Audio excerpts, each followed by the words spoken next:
ਕਿਤੇ ਨਾ ਕਿਤੇ ਸਾਲ ਡੇਢ ਸਾਲ ਪੇ ਕਮਿਸ਼ਨ ਲੇਟ ਹੋ ਜਾਂਦਾ ਤੇ ਇਹ ਪਹਿਲਾ ਇਹੋ ਜਿਹਾ ਪੇ ਕਮਿਸ਼ਨ ਆ 6th ਪੇ ਕਮਿਸ਼ਨ ਜਿਹੜਾ ਘੱਟੋ ਘੱਟ 5 ਸਾਲ ਬਾਅਦ ਜਿਹੜਾ ਸਾਨੂੰ ਨਸੀਬ ਹੋ ਰਿਹਾ ਜੀ। ਉਹਦੀ ਰਿਪੋਰਟ ਜਿਹੜੀ ਕੱਲ ਜਿਹੜੀ ਆਈ ਹੈਗੀ ਆ। ਵਿੱਤ ਮੰਤਰੀ ਸਾਹਿਬ ਨੇ ਬੜੇ ਡਾਟੇ ਪੇਸ਼ ਕੀਤੇ ਆ ਕਿ ਜਿਹੜਾ ਅਸੀਂ ਇਸ ਪੇ ਕਮਿਸ਼ਨ ਦੇ ਵਿੱਚ ਬਹੁਤ ਜ਼ਿਆਦਾ ਮੁਲਾਜ਼ਮਾਂ ਨੂੰ ਦਿੱਤਾ, ਉਹਨਾਂ ਵੱਲੋਂ ਇੱਕ ਕੋਸ਼ਿਸ਼ ਕੀਤੀ ਸਿੱਧ ਕਰਨ ਦੀ ਕਿ ਜਿਵੇਂ ਸਾਨੂੰ ਉਹਨਾਂ ਨੇ ਕੋਈ ਖੈਰਾਤ ਦਿੱਤੀ ਹੁੰਦੀ ਹੈ। ਤੇ ਹਾਥੀ ਦੇ ਦੰਦ ਦਿਖਾਉਣ ਨੂੰ ਹੋਰ ਤੇ ਖਾਣ ਨੂੰ ਹੋਰ। ਸੋ ਜਿਹੜੇ ਸਾਡੇ ਵਿੱਤ ਮੰਤਰੀ ਉਹਨਾਂ ਨੇ ਹਾਥੀ ਦੇ ਦੰਦ ਦਿਖਾਏ ਜ਼ਰੂਰ ਆ, ਹੁਣ ਖਾਣ ਵਾਲੇ ਕਿਹੜੇ ਦੰਦ ਉਹ ਆਉਣ ਵਾਲਾ ਸਮਾਂ ਦੱਸੇਗਾ।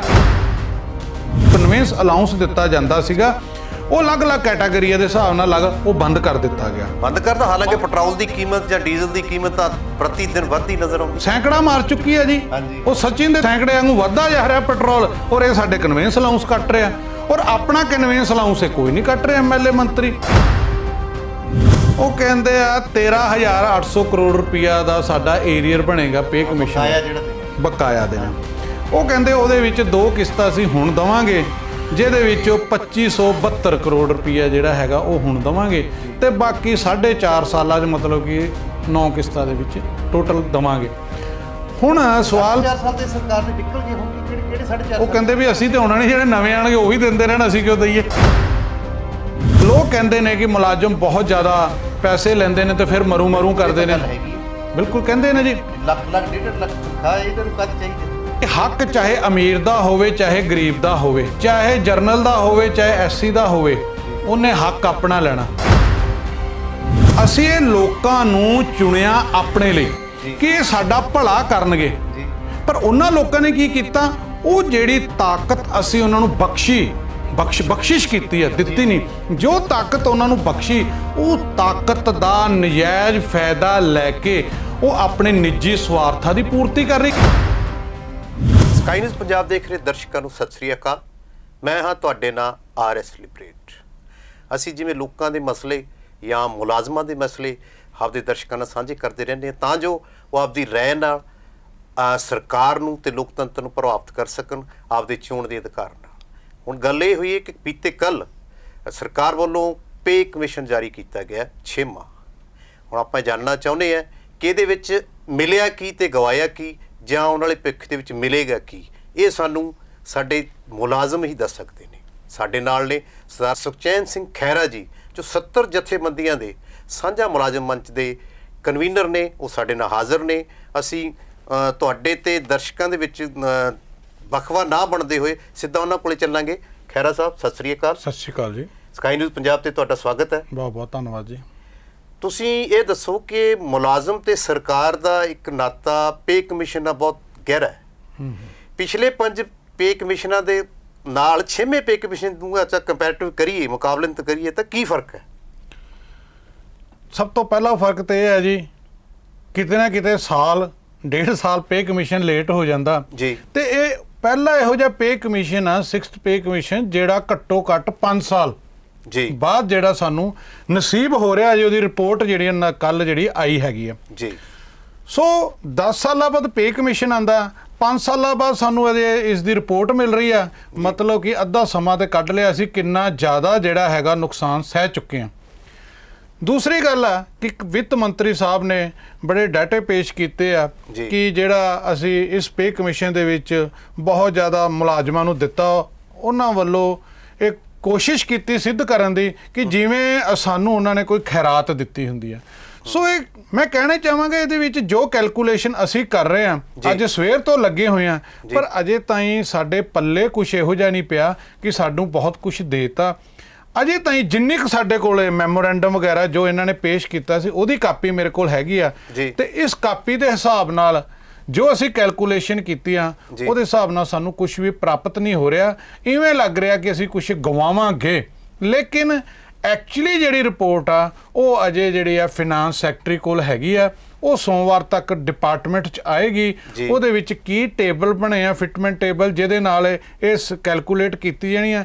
ਐਗਜ਼ੈਕਟ ਪੋਜੀਸ਼ਨ ਜਿਹੜੀ ਆ ਉਹ ਕੁਛ 2-4 ਦਿਨਾਂ ਦੇ ਬਾਅਦ ਹੀ ਆਏਗੀ, ਬਾਅਦ ਹੀ ਕਲੀਅਰ ਹੋਏਗੀ। ਪਰ ਵਿੱਤ ਮੰਤਰੀ ਸਾਹਿਬ ਨੇ ਔਨ ਰਿਕਾਰਡ ਚੈਨਲ ਦੇ ਵਿੱਚ ਸਪੈਸ਼ਲ ਵਿਸ਼ੇਸ਼ ਸ਼ਬਦ ਬੋਲਦੇ ਕਿਹਾ ਵੀ ਸੁਣਨ ਵਾਲਿਆਂ ਨੂੰ ਦੱਸਣਾ ਚਾਹੁੰਦਾ ਕਿ 2,84,000 ਮੁਲਾਜ਼ਮ ਸਰਕਾਰੀ ਨੇ ਤੇ 3,07,000 ਪੈਨਸ਼ਨਰ ਨੇ। ਇੰਨੇ ਬੰਦਿਆਂ ਨੂੰ, ਇੰਨੇ ਵਿਅਕਤੀਆਂ ਨੂੰ ਜੋ ਸਿੱਧੇ ਸਰਕਾਰ ਨਾਲ ਜੁੜੇ ਹੋਏ ਆ, ਉਹਨਾਂ ਨੂੰ ਫਾਇਦਾ ਹੋਣ ਵਾਲਾ। ਉਹਨਾਂ ਦਾ ਦਾਅਵਾ ਹੈ ਕਿ ਪਹਿਲਾਂ ਜਿਹੜੀ ਤਨਖਾਹ ਸੀ 6,950 ਸੀ ਘੱਟੋ ਘੱਟ, ਤੇ ਹੁਣ ਉਹ 18,000 ਹੋ ਜਾਏਗੀ। ਤੇ ਜੇ ਉਹਨਾਂ ਨੇ ਪੈਨਸ਼ਨਾਂ ਦੀ ਗੱਲ ਕੀਤੀ ਆ, ਉਹ ਕਹਿੰਦੇ ਪਹਿਲਾਂ ਘੱਟੋ ਘੱਟ ਪੈਨਸ਼ਨ 3,500 ਸੀ, ਸਰਕਾਰ ਨੇ ਹੁਣ 9,000 ਕਰ ਦਿੱਤੀ। ਇਹਦੇ ਪਿੱਛੇ ਕੀ ਚੀਜ਼ ਨੂੰ ਤੁਸੀਂ ਵੇਖਦੇ ਹੋ?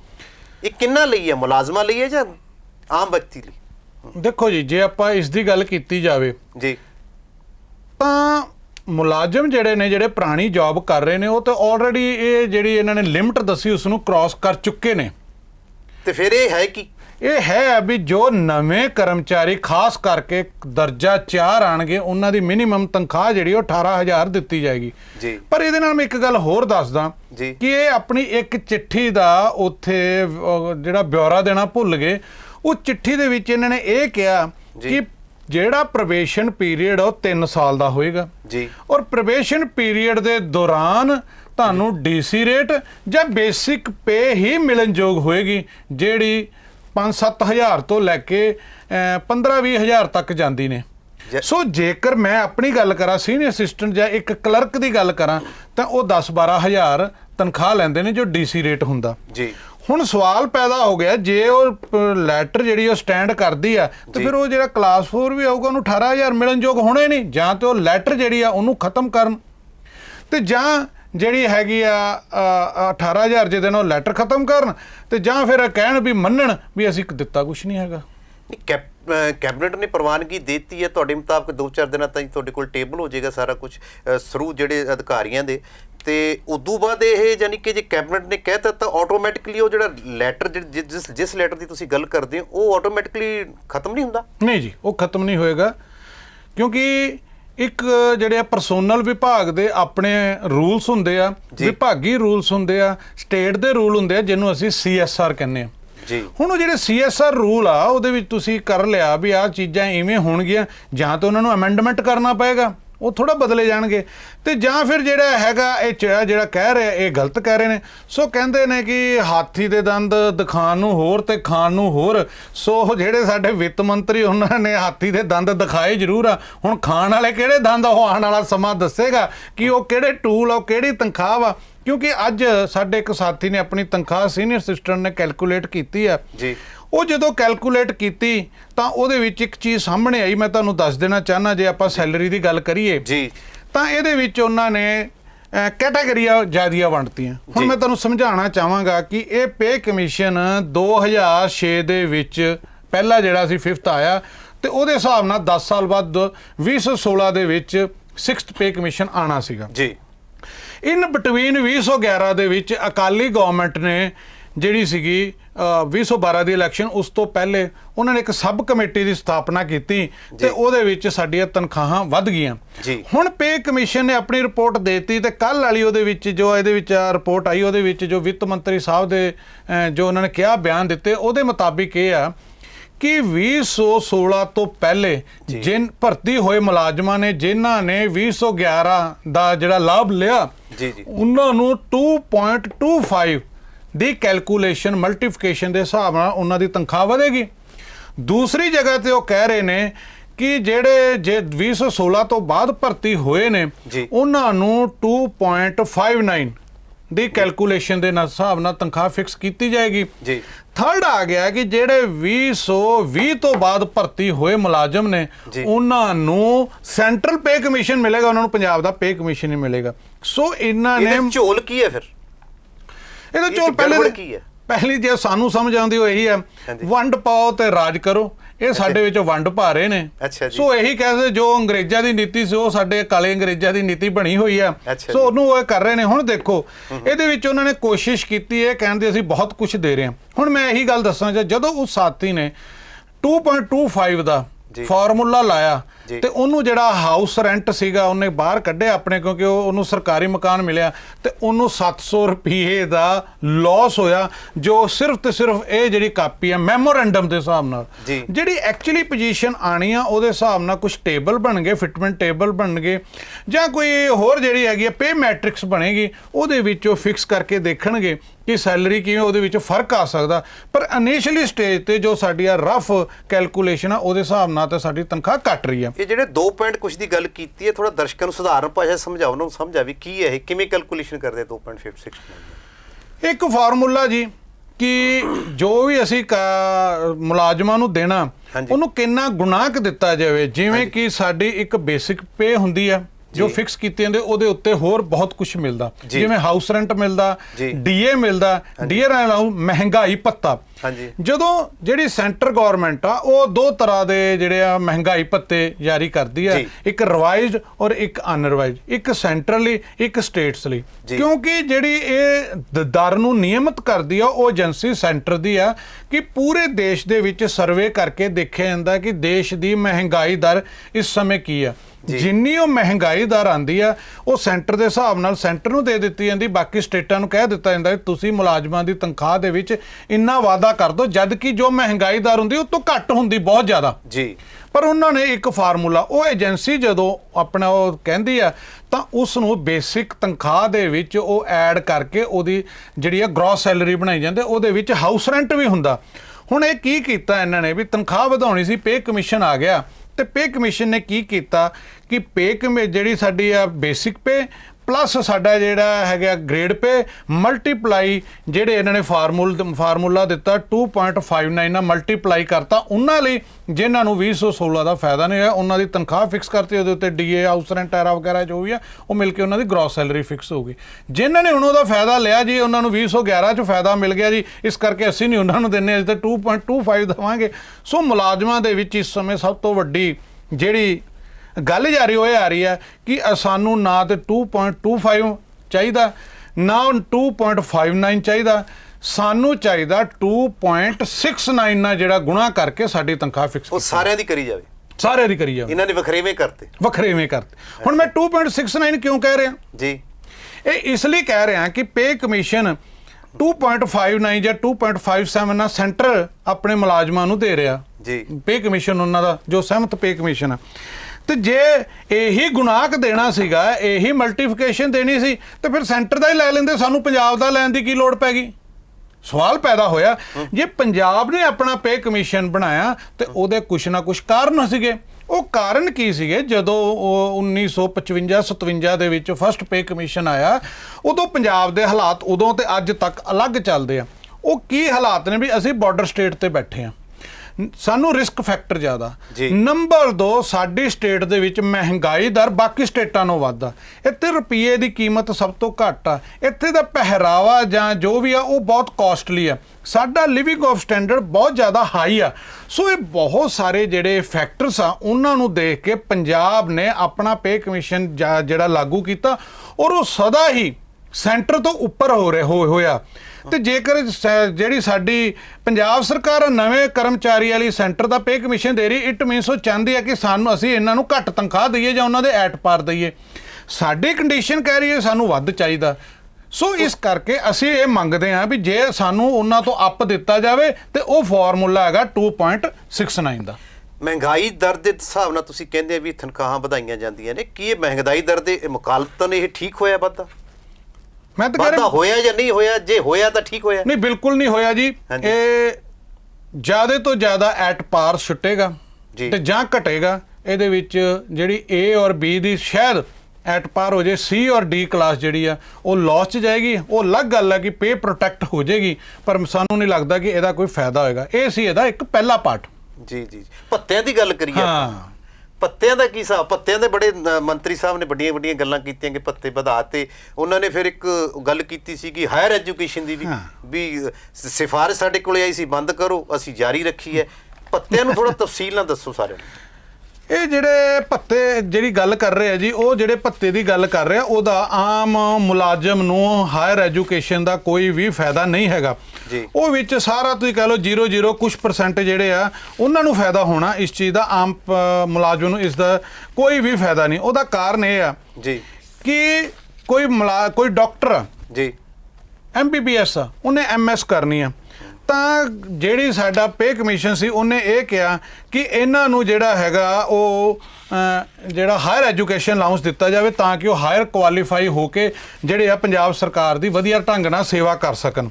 ਉਹਦੇ ਵਿੱਚ ਕੀ ਹੈ ਕਿ ਉਹਨਾਂ ਨੂੰ ਪਹਿਲੇ 4 ਜਾਂ 5 ਜਿਹੜੀਆਂ ਸੀਗੀਆਂ ਉਹ ਮਿਲਦੀਆਂ ਸੀਗੀਆਂ, ਇੰਕਰੀਮੈਂਟਸ ਜਿੰਨੀਆਂ ਵੀ ਸੀਗੀਆਂ ਉਹਨਾਂ ਨੂੰ ਉਹ ਦੇ ਦਿੱਤਾ ਜਾਂਦਾ ਸੀਗਾ। ਹੁਣ ਜਿਹੜੀ ਸੀਗੀ ਇਹਨਾਂ ਨੇ ਕਿਹਾ ਕਿ ਉਹਨਾਂ ਨੂੰ ਇੱਕ ਲੰਮਸਮ ਜਿਹੜਾ ਹੈਗਾ ਉਹ ਦਿੱਤਾ ਜਾਵੇ, ਤਾਂ ਸਾਡੇ ਵਿੱਤ ਵਿਭਾਗ ਨੇ ਜਾਂ ਵਿੱਤ ਮੰਤਰੀ ਸਾਹਿਬ ਨੇ ਇਹ ਮੰਨ ਲਿਆ ਕਿ ਇਹਨਾਂ ਨੂੰ ਇੱਕ ਲੰਮਸਮ ਜੋ ਸੈਂਟਰ ਗਵਰਨਮੈਂਟ ਦੇ ਰਿਹਾ ਉਹਦੇ ਆਧਾਰ ਦੇ ਉੱਤੇ ਜਿਹੜਾ ਹੈਗਾ ਇਹਨਾਂ ਨੂੰ ਜਿਹੜਾ ਹਾਇਰ ਐਜੂਕੇਸ਼ਨ ਅਲਾਊਂਸ ਦੇ ਦਿੱਤਾ ਜਾਵੇ, ਜਿਹਦਾ ਕੋਈ ਵੀ ਲਾਭ ਆਮ ਨੌਜਵਾਨ ਕਿਸੇ ਵੀ ਆਮ ਮੁਲਾਜ਼ਮ ਵਰਗ ਨੂੰ ਨਹੀਂ ਹੈ, ਕੋਈ 0 ਕੁਛ % ਲੋਕਾਂ ਨੂੰ ਹੈਗਾ। ਇਹ ਕਿਉਂ ਇਹ ਚੀਜ਼ ਨੂੰ ਚੱਕਿਆ ਗਿਆ ਕਿ ਲੋਕਾਂ ਦੇ ਵਿੱਚ ਇਹ ਦੱਸਿਆ ਜਾਵੇ, ਦੇਖੋ ਅਸੀਂ ਇੰਨਾ ਜ਼ਿਆਦਾ ਜਿਹੜਾ ਹਾਇਰ ਐਜੂਕੇਸ਼ਨ ਅਲਾਊਂਸ ਦਾ ਉਹ ਚੀਜ਼ ਚੱਕੀ ਗਈ ਜਿਹਦਾ ਵਿੱਤੀ ਬੋਝ ਹੈ ਨਹੀਂ, ਜਿਹੜੀ ਬੜੀ ਘੱਟ ਦਰ 'ਚ ਹੈ। ਹਾਂ, ਘੱਟ ਦਰ 'ਚ। ਸੋ ਮੈਂ ਜਿਵੇਂ ਤੁਹਾਨੂੰ ਪਹਿਲੇ ਕਿਹਾ ਕਿ ਹਾਥੀ ਦੇ ਦੰਦ ਖਾਣ ਨੂੰ ਹੋਰ ਤੇ ਦਿਖਾਉਣ ਨੂੰ ਹੋਰ, ਹੁਣ ਇਹ ਚੀਜ਼ਾਂ ਲੋਕਾਂ ਨੂੰ ਨਹੀਂ ਪਤਾ। ਤੇ ਤੁਸੀਂ ਵੀ ਇੱਕ ਚੀਜ਼ ਦੇਖਿਆ ਹੋਣਾ, ਉਹ ਕਹਿ ਰਿਹਾ ਕਿ ਗ੍ਰੈਚੁਟੀ DCRG 10 ਲੱਖ ਤੋਂ 20 ਲੱਖ ਕਰਤੀ। ਹਾਂ, ਡਬਲ ਕਰਨ ਦੀ ਉਹਨਾਂ ਨੇ ਗੱਲ ਕੀਤੀ। ਹੁਣ ਇਹਦੇ ਵਿੱਚ ਵੀ ਮੈਂ ਦੱਸਦਾ ਕਿ DCRG ਜਿਹੜੀ ਆ ਉਹ length of service plus last pay drawn ਦੇ ਹਿਸਾਬ ਨਾਲ ਕੈਲਕੂਲੇਟ ਕੀਤੀ ਜਾਂਦੀ ਹੈ। ਇੱਕ ਲਿਮਿਟ ਵਧਾਈ ਆ, ਇਹਦਾ ਮਤਲਬ ਇਹ ਨਹੀਂ ਕਿ ਪਹਿਲਾਂ ਹਰ ਇੱਕ ਜਿਹੜਾ ਮੁਲਾਜ਼ਮ ਰਿਟਾਇਰ ਹੋਊਗਾ ਤੇ ਉਹਨੂੰ 10 ਲੱਖ ਗ੍ਰੈਚੁਟੀ ਮਿਲੇਗੀ ਤੇ ਹੁਣ ਉਹਨੂੰ 20 ਲੱਖ ਮਿਲਣ ਲੱਗ ਜੂ, ਇਹੋ ਜਿਹਾ ਕੋਈ ਨਹੀਂ। ਉਹ ਕੈਲਕੂਲੇਟ ਹੋਣੀਆਂ, ਹੋ ਸਕਦਾ ਕਿ 20 ਸਾਲ ਬਾਅਦ ਹੁਣ ਮੈਂ ਰਿਟਾਇਰ ਹੋਵਾਂ ਤੇ 20 ਸਾਲ ਦੀ ਲੈਂਥ ਆਫ ਸਰਵਿਸ ਪਲੱਸ ਜਿਹੜੀ ਮੇਰੀ ਲਾਸਟ ਪੇ ਡਰਾਨ ਉਹਦੇ ਹਿਸਾਬ ਨਾਲ ਮੇਰੀ 7-8 ਲੱਖ ਰੁਪਇਆ ਹੋ ਜਾਏਗੀ। ਮੈਨੂੰ 20 ਲੱਖ ਨਾਲ ਕੀ ਲੈਣਾ ਦੇਣਾ? ਜੇ ਕੋਈ 33 ਸਾਲ ਦੀ ਸਰਵਿਸ ਕਰਦਾ ਔਰ ਉਹ ਕਲਾਸ A ਆਫਿਸ ਆ ਔਰ ਉਹਦਾ ਗ੍ਰੇਡ ਪੇ ਔਰ ਉਹਦੀ ਤਨਖਾਹ ਬਹੁਤ ਜ਼ਿਆਦਾ, ਹੋ ਸਕਦਾ 20 ਲੱਖ ਦੇ ਨੇੜੇ ਪਹੁੰਚੇ, ਪਰ ਉਹ ਬਹੁਤ ਘੱਟ ਲੋਕ ਹੋਣਗੇ। ਸੋ ਕਹਿਣ ਤੋਂ ਮਤਲਬ ਆ ਕਿ ਇਹ ਦਿਖਾਇਆ ਗਿਆ ਜਦ ਕਿ ਐਕਚੁਅਲੀ ਵਿੱਚ ਇਹ ਪੋਜੀਸ਼ਨ ਉਹ ਹੈ ਨਹੀਂ। ਅੱਛਾ, ਪੱਤਿਆਂ ਦੀ ਤਾਂ ਇਹ ਹੋਗੀ ਜਿਹੜੀ ਅਸਲੀਅਤ ਪੱਤਿਆਂ ਦੇ ਵਿੱਚ ਇਹ ਗੱਲ ਕੀਤੀ। ਮੈਂ ਇਹਦੇ ਵਿੱਚ ਹੋਰ ਗੱਲ ਦੱਸਦਾ, ਜੋੜੋ ਤੁਸੀਂ ਹੋਰ ਕੋਈ ਗੱਲ ਹੈ। ਹਾਂ, ਮੈਡੀਕਲ ਭੱਤਾ ਵਧਾਉਣ ਲਈ ਪੇ ਕਮਿਸ਼ਨ ਨੇ ਸਿਫਾਰਿਸ਼ ਕੀਤੀ ਗਈ ਸੀਗੀ, ਪਰ ਵਿੱਤ ਵਿਭਾਗ ਨੇ ਇਹਨੂੰ ਵਧਾਇਆ ਨਹੀਂ। ਹੁਣ ਮੇਰੀ ਗੱਲ ਦੱਸੋ ਕਿ ਮਹੀਨੇ ਦੇ ਵਿੱਚ ਬੰਦਾ ਇੱਕ ਅੱਧੀ ਵਾਰ ਜੇ ਬਿਮਾਰ ਹੋ ਜਾਂਦਾ ਤੇ ਡਾਕਟਰ ਦੀ ਫੀਸ ਕਿੰਨੀ ਹੈ ਤੇ ਉਹਦਾ ਜਿਹੜਾ ਖਰਚਾ ਕਿੰਨਾ ਆਉਂਦਾ। ਇੱਕ ਵਾਰੀ 500-700 ਰੁਪਈਆ ਤੇ ਫੀਸ ਲੈ ਲੈਂਦਾ, ਕਈ ਡਾਕਟਰ 1000 ਵੀ ਲੈ ਲੈਂਦੇ ਨੇ, ਉਹਦੇ ਉੱਤੇ 500-700 ਦੀ ਦਵਾਈ ਵੀ ਆ ਜਾਂਦੀ ਆ। ਤੇ ਇਹਨੂੰ ਆਊਟਡੋਰ ਜਿਹੜਾ ਹੈਗਾ ਉਹਨੂੰ ਮੈਡੀਕਲ ਭੱਤਾ ਕਿਹਾ ਜਾਂਦਾ। ਵਧਾਇਆ ਨਹੀਂ ਗਿਆ ਇਹਦੇ ਵਿੱਚ ਕੋਈ ਨਹੀਂ ਵਧਾਇਆ ਗਿਆ ਜੀ, ਉਹਨੇ ਦਾ ਓਨਾ ਰੱਖਿਆ ਗਿਆ। ਸੋ ਕਨਵੈਂਸ ਅਲਾਊਂਸ ਹੁੰਦਾ ਕੀ ਆ, ਦਫ਼ਤਰੀ ਟਾਈਮ ਦੇ ਵਿੱਚ ਦਫ਼ਤਰੀ ਕੰਮ ਲਈ ਇੱਕ ਦਫ਼ਤਰ ਤੋਂ ਦੂਜੇ ਦਫ਼ਤਰ ਜਾਣ ਲਈ ਸਾਨੂੰ ਕਿਸੇ ਵੀ ਤਰ੍ਹਾਂ ਦੀ ਸਹੂਲਤ ਨਹੀਂ ਹੈ। ਕਿਸੇ ਕੋਲ ਆਪਣੀ ਗੱਡੀ ਅੱਜ ਕੱਲ੍ਹ ਹਰੇ ਕੋਲ ਆ, ਉਹ ਇੱਕ ਆਫਿਸ ਤੋਂ ਦੂਜੇ ਆਫਿਸ ਜਾਂਦਾ। ਜਿਵੇਂ ਸਪੋਜ਼ ਕਰੋ ਲਓ ਕੋਈ RTI ਪਈ ਆ, ਉਹਨੇ ਆਪਣੇ ਆਫਿਸ ਤੋਂ RTI ਆਫਿਸ ਜਾਣਾ ਤਾਂ ਉਹ ਆਪਣੇ ਕਨਵੈਂਸ ਜਾਂਦਾ। ਕੋਰਟ ਕੇਸ ਲੱਗਿਆ ਹੋਇਆ ਕਿਸੇ ਵੀ ਆਫਿਸ ਨੇ, ਕੋਈ ਮੋਹਾਲੀ ਆ ਜਾਂ ਕੋਈ 39 ਸੈਕਟਰ ਰਹਿੰਦਾ, ਉਹਨੇ ਉੱਥੋਂ ਜਾਣਾ ਤੇ ਉਹ ਉੱਥੇ ਜਾਏਗਾ। ਉਹਦੇ ਇਵਜ ਦੇ ਵਿੱਚ ਸਾਨੂੰ ਕਨਵੈਂਸ ਅਲਾਊਂਸ ਦਿੱਤਾ ਜਾਂਦਾ ਸੀਗਾ। ਉਹ ਅਲੱਗ-ਅਲੱਗ ਕੈਟਾਗਰੀ ਦੇ ਹਿਸਾਬ ਨਾਲ ਉਹ ਬੰਦ ਕਰ ਦਿੱਤਾ ਗਿਆ। ਬੰਦ ਕਰਤਾ, ਹਾਲਾਂਕਿ ਪੈਟਰੋਲ ਦੀ ਕੀਮਤ ਜਾਂ ਡੀਜ਼ਲ ਦੀ ਕੀਮਤ ਤਾਂ ਪ੍ਰਤੀ ਦਿਨ ਵੱਧਦੀ ਨਜ਼ਰ ਆਉਂਦੀ, ਸੈਂਕੜਾ ਮਾਰ ਚੁੱਕੀ ਹੈ ਜੀ। ਹਾਂਜੀ, ਉਹ ਸਚਿਨ ਦੇ ਸੈਂਕੜੇ ਵਾਂਗੂ ਵੱਧਦਾ ਜਾ ਰਿਹਾ ਪੈਟਰੋਲ, ਔਰ ਇਹ ਸਾਡੇ ਕਨਵੈਂਸ ਅਲਾਊਂਸ ਕੱਟ ਰਿਹਾ। ਔਰ ਆਪਣਾ ਕਨਵੈਂਸ ਅਲਾਊਂਸ ਕੋਈ ਨਹੀਂ ਕੱਟ ਰਿਹਾ MLA ਮੰਤਰੀ। ਦੇਖੋ ਵੀ ਕਾਫੀ ਇਹਨਾਂ ਦੀ। ਹਾਂ, ਫਿਰ ਮੋਬਾਈਲ ਭੱਤੇ ਦੀ ਗੱਲ ਕਰਦੇ ਆ। ਅੱਛਾ ਜੀ, ਹੁਣ ਮੋਬਾਈਲ ਭੱਤਾ ਜਿਹੜਾ ਉਹ ਪੇ ਕਮਿਸ਼ਨ ਨੇ ਵਧਾਉਣ ਦੀ ਗੱਲ ਕੀਤੀ ਆ, ਪਰ ਇਹਨਾਂ ਨੇ ਕੀ ਵਧਾਉਣੀ ਸੀਗੀ, ਇਹਨਾਂ ਨੇ ਐਜ਼ ਇਟ ਇਜ਼ ਹੀ ਰੱਖਤਾ। ਇੱਕ ਬੰਨੇ ਕਹਿ ਰਹੇ ਆ ਕਿ ਅਸੀਂ ਜਿਹੜਾ ਡਿਜੀਟਲ ਇੰਡੀਆ ਬਣਾਉਣਾ, ਮੋਦੀ ਸਾਹਿਬ ਕਹਿ ਰਹੇ, ਇਹ ਕਹਿੰਦੇ ਅਸੀਂ ਆਫਿਸ ਲਿਆਉਣਾ। ਮੋਦੀ ਸਾਹਿਬ ਦਾ ਸੁਪਨਾ ਕਾਂਗਰਸ ਸਰਕਾਰ ਕਰੇਗੀ ਪੰਜਾਬ ਦੇ ਵਿੱਚ। ਹੁਣ ਆਫਿਸ ਲਿਆਉਣਾ, ਬੰਦਾ ਕਹਿੰਦੇ ਘਰੋਂ ਵੀ ਕੰਮ ਕਰੇਗਾ, ਨੈਟ ਦੀ ਕੋਈ ਸੁਵਿਧਾ ਨਹੀਂ ਦੇ ਰਹੇ। ਕੋਵਿਡ ਕਰਕੇ ਕਾਫੀ ਗੱਲਾਂ ਘਰੋਂ ਕਾਫੀ, ਹਾਂ, ਤੁਸੀਂ ਸਾਨੂੰ ਨੈਟ ਦੇ ਹੀ ਨਹੀਂ ਰਹੇ। ਔਰ ਦੂਜੀ ਗੱਲ ਦੇਖੋ ਕਿੰਨੀ ਹੈਰਾਨਗੀ ਦੀ ਗੱਲ ਆ, ਤੁਹਾਨੂੰ ਪਤਾ ਹੋਏਗਾ ਸ਼ਾਇਦ, ਮੈਂ ਦੱਸਣਾ ਚਾਹੁੰਦਾ ਦਰਸ਼ਕਾਂ ਨੂੰ ਕਿ ਇੱਕ MLA ਔਰ ਇੱਕ ਮੰਤਰੀ ਨੂੰ 15,000 ਰੁਪਈਆ ਲਮਸਮ ਟੈਲੀਫੋਨ ਭੱਤਾ ਮਿਲਦਾ। ਮੈਨੂੰ ਦੱਸੋ ਮਹੀਨੇ ਦਾ ਕਿਹੜਾ ਇਹੋ ਜਿਹਾ ਪੈਕੇਜ ਹੈ ਕਿ ਕਿਹੜੀ ਰਿਲਾਇੰਸ ਇਹਨਾਂ ਨੂੰ ਪੈਕੇਜ ਦੇ ਰਿਹਾ ਕਿ ਜਿਹਦੇ ਵਿੱਚ ਜਿਹੜਾ ਇੰਨਾ 15,000 ਰੁਪਏ ਇਹਨਾਂ ਨੂੰ ਦੇਣਾ ਪੈ ਰਿਹਾ? ਕਿਹੜਾ ਪੈਮਾਨਾ ਲਿਆ? ਤੇ ਜਿਹਨੇ ਕੰਮ ਕਰਨਾ ਉਹਨੂੰ ਕਹਿੰਦੇ ਇਹਨਾਂ ਨੂੰ ਲੋੜ ਹੀ ਨਹੀਂ ਹੈਗੀ। ਇਸ ਤਰ੍ਹਾਂ ਕਰਕੇ ਸਾਡੇ ਜਿਹੜੇ ਇੱਕ HRA ਦੀ ਉਹਨਾਂ ਨੇ ਗੱਲ ਕੀਤੀ, ਹਾਊਸ ਰੈਂਟ ਦੀ, ਉਹ ਕਹਿੰਦੇ ਆ ਜੀ ਅਸੀਂ ਜਿਹੜਾ ਹੈਗਾ ਇਹਨੂੰ ਵਧਾਇਆ, ਜਦ ਕਿ ਇਹ 16% ਕਰਤਾ। 20 ਸੀਗਾ ਪਹਿਲੇ, ਹੁਣ 16% ਕਰਤਾ, ਘਟ ਗਿਆ। ਫਿਰ ਉਹ ਵਧਾਇਆ ਕਿਵੇਂ ਕਹਿ ਰਹੇ? ਪਤਾ ਨਹੀਂ ਕਿਵੇਂ ਕਹਿ ਰਹੇ, ਇਹ ਜਿਹੜੀ ਰਿਪੋਰਟ ਕਹਿ ਰਹੀ ਹੈ ਤੇ ਇਹੀ ਕਹਿ ਰਹੀ ਹੈ, ਬਾਕੀ ਸਾਨੂੰ ਪਤਾ ਨਹੀਂ। ਸੋ ਇਹ ਚੀਜ਼ ਜਿਹੜੀ ਹੈਗੀ ਆ, ਅਸੀਂ ਕਹਿੰਦੇ ਆ ਵੀ ਇਹਨੂੰ 4 ਨਾਲ ਗੁਣਾਕ ਕਰਕੇ ਜਿਹੜਾ ਹੈਗਾ ਇਹਨੂੰ ਵਧਾ ਦਿੱਤਾ ਜਾਵੇ। ਸੈਕਟਰੀਏਟ ਦੇ ਵਿੱਚ ਇੱਕ ਸੈਕਟਰੀਏਟ ਪੇ ਮਿਲਦੀ ਸੀਗੀ ਜੀ, ਠੀਕ ਹੈ ਜੀ। ਉਹ ਇਸ ਕਰਕੇ ਮਿਲਦੀ ਸੀ ਕਿ ਜਦੋਂ ਸਿਲੈਕਸ਼ਨ ਹੁੰਦੀ ਆ, ਜਿਹੜੀ ਸਭ ਤੋਂ ਟੌਪ ਦੇ ਉੱਤੇ ਕੈਂਡੀਡੇਟ ਹੁੰਦਾ ਉਹ ਸੈਕਟਰੀਏਟ ਆਉਂਦਾ। ਇੱਥੇ ਦੀ ਵਰਕਿੰਗ ਟਫ ਆ ਕਿਉਂਕਿ IAS ਅਫਸਰਾਂ ਨਾਲ ਸਿੱਧਾ ਕੰਮ ਕਰਨਾ ਪੈਂਦਾ। ਮੰਤਰੀ ਜਿਹੜੇ ਉਹ ਇੱਥੇ ਬੈਠੇ ਹੁੰਦੇ, ਸਰਕਾਰ ਸੈਕਟਰੀਏਟ ਤੋਂ ਚੱਲਦੀ। ਪਹਿਲੇ 4th ਪੇ ਕਮਿਸ਼ਨ ਤੱਕ ਕੀ ਸੀਗਾ ਕਿ ਸੈਕਟਰੀਏਟ ਦੇ ਜਿਹੜੀ ਤਨਖਾਹ ਸੀ ਉਹ ਵੱਧ ਹੋਇਆ ਕਰਦੀ ਸੀ, ਇਹਦੇ ਪੇ ਜਿਹੜੇ ਸਕੇਲ ਸੀ ਉਹ ਅਲੱਗ ਹੁੰਦੇ ਸੀ, ਇਹਨੂੰ A ਕਲਾਸ ਆਫਿਸ ਮੰਨਿਆ ਜਾਂਦਾ। 5th ਪੇ ਕਮਿਸ਼ਨ ਨੇ ਆ ਕੇ ਉਹ ਖਤਮ ਕਰਕੇ ਇਹਨਾਂ ਨੂੰ ਇੱਕ ਸੈਕਟਰੀਏਟ ਅਲਾਊਂਸ ਦੇਤਾ। 2011 ਦੇ ਵਿੱਚ ਉਹ ਸੈਕਟਰੀਏਟ ਅਲਾਊਂਸ ਨੂੰ ਸੈਕਟਰੀਏਟ ਪੇ ਬਣਾਤਾ ਤੇ ਹੁਣ ਇਹਨਾਂ ਨੇ ਆ ਕੇ ਕੀ ਕੀਤਾ, ਉਹ ਸੈਕਟਰੀਏਟ ਪੇ ਖਤਮ ਕਰਤੀ, ਕਹਿੰਦੇ ਜੀ ਇਹ ਸੈਕਟਰੀਏਟ ਅਲਾਊਂਸ ਰਹਿ ਗਿਆ। ਸੋ ਇਹ ਵੀ ਖਤਮ ਕਰਨ ਦੀ ਕੋਸ਼ਿਸ਼ ਕੀਤੀ ਗਈ ਹੈ। ਇੱਕ CCA ਹੁੰਦਾ ਜੀ, ਸਿਟੀ ਕੰਪਨਸੇਟਰੀ ਅਲਾਊਂਸ। ਕਹਿਣ ਤੋਂ ਮਤਲਬ ਹਰ ਸਿਟੀ ਇੱਕ ਨਹੀਂ ਹੈ, ਇੱਕ ਬੰਦਾ ਮਾਨਸੇ ਡਿਪਿਊਟਡ ਹੈ, ਇੱਕ ਤਰਨਤਾਰਨ ਡਿਪਿਊਟਡ ਹੈ, ਇੱਕ ਚੰਡੀਗੜ੍ਹ ਡਿਪਿਊਟਡ ਆ। ਹੁਣ ਤੁਸੀਂ ਸੋਚੋ ਜਿਹੜਾ ਚੰਡੀਗੜ੍ਹ ਆ ਉੱਥੋਂ ਦਾ ਜਿਹੜਾ ਹੋਏਗਾ ਖਰਚ ਜੀ ਤੇ ਜਿਹੜਾ ਹੋਏਗਾ ਚੰਡੀਗੜ੍ਹ ਦਾ ਖਰਚ, ਦੋਨਾਂ 'ਚ ਜ਼ਮੀਨ ਆਸਮਾਨ ਦਾ ਫਰਕ ਹੋਏਗਾ, ਰਹਿਣ ਸਹਿਣ ਖਾਣ ਪੀਣ। ਉਹਨੂੰ ਐਡਜਸਟ ਕਰਨ ਲਈ CCA ਦਿੱਤਾ ਗਿਆ ਸੀਗਾ, ਉਹ ਵੀ ਬੰਦ ਕਰ ਦਿੱਤਾ ਗਿਆ। ਸੋ ਕਹਿਣ ਤੋਂ ਮਤਲਬ ਇਹ ਹੈ ਕਿ ਜੇ ਇਹ ਕਹਿ ਰਹੇ ਕੁਛ ਭੱਤੇ ਤਾਂ ਬੰਦ ਕੀਤੇ ਜੋ ਸੈਂਟਰ ਨਹੀਂ ਦੇ ਰਿਹਾ, ਪਰ ਜਿਹੜਾ ਸੈਂਟਰ ਦੇ ਰਿਹਾ ਉਹ ਤੁਸੀਂ ਕਿਉਂ ਨਹੀਂ ਦੇ ਰਹੇ? ਸੋ ਦੂਜੀ ਗੱਲ ਆ, ਸੈਂਟਰ ਆਪਣੇ ਜਿਹੜੇ ਉੱਥੋਂ ਦੇ ਇੰਪਲਾਈਜ਼ ਉਹਨਾਂ ਦੇ ਸੈਕਟਰੀਏਟ ਦੇ ਉਹਨਾਂ ਦੀ ਤਨਖਾਹਾਂ ਵੀ ਵੱਧਦਾ, ਉਹਨਾਂ ਨੂੰ ਇੱਕ ਫਿਕਸਡ ਅਲਾਊਂਸ ਮਿਲਦਾ ਜਿਹੜਾ 2-2.5 ਹਜ਼ਾਰ ਤੋਂ ਘੱਟ ਨਹੀਂ ਹੈਗਾ, ਉਸ ਤੋਂ ਵੱਧ ਆ। ਤੇ ਸਾਨੂੰ 900 ਰੁਪਇਆ ਮਿਲਦਾ ਸੀਗਾ ਸੈਕਟਰੀਏਟ ਪੇ, ਤੁਸੀਂ ਉਹ ਵੀ ਕੱਟ ਕੇ ਬਹਿ ਗਏ।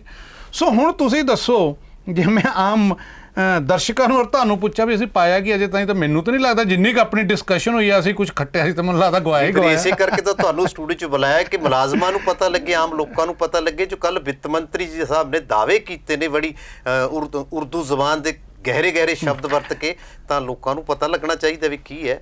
ਹੁਣ ਮੈਨੂੰ ਇਹ ਦੱਸੋ ਕਿ ਜਿੱਥੇ ਉਹਨਾਂ ਨੇ ਗੱਲ ਕੀਤੀ ਹੈ ਕਿ ਘੱਟੋ ਘੱਟ ਤਨਖਾਹ ਦੀ ਗੱਲ ਕੀਤੀ ਹੈ, ਘੱਟੋ ਘੱਟ ਪੈਨਸ਼ਨ ਨੂੰ ਡਬਲ ਜਾਂ ਟ੍ਰਿਪਲ ਕਰਨ ਦੀ ਗੱਲ ਕੀਤੀ, ਉੱਥੇ ਚੌਕੀਦਾਰਾਂ ਤੇ ਡਰਾਈਵਰਾਂ ਦੀ ਵੀ ਗੱਲ ਕੀਤੀ, ਇਹਨਾਂ ਦੀਆਂ ਤਨਖਾਹਾਂ ਵੀ ਡਬਲ ਕਰ ਦੇਣੀਆਂ। ਇਹ ਕੀ ਚੱਕਰ? ਨਹੀਂ, ਤਨਖਾਹਾਂ ਨਹੀਂ, ਉਹਨਾਂ ਦੇ ਕੁਝ ਭੱਤੇ ਹੈਗੇ ਨੇ। ਅੱਛਾ ਜੀ। ਉਹ ਭੱਤੇ ਜਿਹੜੇ ਹੈਗੇ ਨੇ ਉਹ ਜ਼ਰੂਰ ਡਬਲ ਕੀਤੇ ਗਏ ਨੇ, ਉਹਦੇ ਲਈ ਆਪਾਂ ਨੂੰ ਥੋੜ੍ਹਾ ਐਪਰੀਸ਼ੀਏਟ ਕਰਨਾ ਬਣਦਾ। ਸਾਡੇ ਉਸ ਵਰਗ ਲਈ ਜਿਹੜਾ ਉਹਨਾਂ ਨੇ ਸੋਚਿਆ ਉਹ ਕੀਤੇ ਨੇ, ਉਹਦੇ ਲਈ ਅਸੀਂ ਧੰਨਵਾਦ ਕਰਨਾ ਹੀ ਚਾਹਾਂਗੇ। ਹੋਰ ਕੋਈ ਜਿਹੜੀ ਖਾਸ ਗੱਲ ਜਿਹੜੀ ਤੁਸੀਂ ਦਰਸ਼ਕਾਂ ਨੂੰ ਦੱਸਣੀ ਚਾਹੁੰਦੇ, ਆਮ ਜਨ ਤੱਕ ਪਹੁੰਚੇ, ਜਿਹੜੀ ਸਰਕਾਰ ਨੇ ਇਹ 'ਚ ਲੁਕਾ ਕੇ ਰੱਖੀ ਹੈ? ਲੁਕਾ ਕੇ ਉਹਨਾਂ ਨੇ ਦੱਸਿਆ ਸੀ ਜ਼ਰੂਰ, ਉਹ ਸਾਰਿਆਂ ਨੂੰ ਉਹਨਾਂ ਨੇ ਨਸ਼ਰ ਕੀਤਾ, ਪਰ ਉਹਨੂੰ ਆਪਾਂ ਡਿਟੇਲ 'ਚ ਗੱਲ ਕਰਦੇ। ਉਹ ਕਹਿੰਦੇ ਆ 13,800 ਕਰੋੜ ਰੁਪਇਆ ਦਾ ਸਾਡਾ ਏਰੀਅਰ ਬਣੇਗਾ ਪੇ ਕਮਿਸ਼ਨ, ਬਕਾਇਆ ਜਿਹੜਾ ਦੇਣਾ, ਬਕਾਇਆ ਦੇਣਾ। ਉਹ ਕਹਿੰਦੇ ਉਹਦੇ ਵਿੱਚ 2 ਕਿਸ਼ਤਾਂ ਅਸੀਂ ਹੁਣ ਦੇਵਾਂਗੇ, ਜਿਹਦੇ ਵਿੱਚੋਂ 2572 ਕਰੋੜ ਰੁਪਇਆ ਜਿਹੜਾ ਹੈਗਾ ਉਹ ਹੁਣ ਦੇਵਾਂਗੇ, ਤੇ ਬਾਕੀ 4.5 ਸਾਲਾਂ 'ਚ ਮਤਲਬ ਕਿ 9 ਕਿਸ਼ਤਾਂ ਦੇ ਵਿੱਚ ਟੋਟਲ ਦੇਵਾਂਗੇ। ਹੁਣ 4.5 ਸਾਲ ਤੇ ਸਰਕਾਰ ਦੇ ਨਿਕਲ ਗਏ, ਹੁਣ ਕੀ ਕਿਹੜੇ 4.5 ਸਾਲ? ਉਹ ਕਹਿੰਦੇ ਵੀ ਅਸੀਂ ਤੇ ਉਹਨਾਂ ਨੇ ਜਿਹੜੇ ਨਵੇਂ ਆਣਗੇ ਉਹ ਵੀ ਦਿੰਦੇ ਰਹਿਣਾ, ਅਸੀਂ ਕਿਉਂ ਦਈਏ? ਅੱਛਾ, ਇਹ ਉਹੀ ਤਾਂ ਗੱਲ ਹੈ। ਇਹ ਕਲੀਅਰ ਨਹੀਂ ਕੀਤਾ ਸਾਰੀ ਜਨਤਾ ਨੂੰ ਵੀ 4.5 ਸਾਲ ਤਾਂ ਨਿਕਲ ਗਏ, ਅਗਲੇ 4.5 ਸਾਲ ਦੀ ਗੱਲ ਕੀਤੀ, ਅਗਲੇ 4.5 ਸਾਲ ਦੀ ਗੱਲ ਕੀਤੀ ਵੀ 4.5 ਸਾਲਾਂ 'ਚ ਦੇਵਾਂਗੇ। ਹੁਣ 2021 ਆ ਗਿਆ ਮਿਡ ਜੀ, ਇੱਕ ਛਮਾਹੀ ਰਹਿ ਗਈ, 2 ਛਮਾਹੀਆਂ 1 ਸਾਲ ਦੇ ਵਿੱਚ। ਅੱਛਾ ਜੀ। ਤੇ 4 ਸਾਲ 4.5 ਸਾਲ ਬਾਅਦ ਜੇ ਤੁਸੀਂ ਕੈਲਕੂਲੇਟ ਕੀਤਾ ਜਾਵੇ ਹੁਣ, ਤੇ ਮੈਨੂੰ ਲੱਗਦਾ 2026 ਆ ਜਾਂਦਾ ਜੀ। ਬਿਲਕੁਲ। ਤੇ ਜਿਹੜਾ ਸਾਡਾ ਪਹਿਲਾ 6th ਪੇ ਕਮਿਸ਼ਨ ਆ 2016 ਚ ਆਇਆ। ਕਿਤੇ ਇਹਨਾਂ ਨੇ ਰੋਕਦਾ ਤੁਹਾਨੂੰ, ਕਿਤੇ ਇਹਨਾਂ ਨੇ ਇਹ ਤਾਂ ਨਹੀਂ ਮੰਨ ਲਿਆ ਵੀ ਸਾਡੀ ਸਰਕਾਰ ਰਿਪੀਟ ਹੋ ਜੂਗੀ?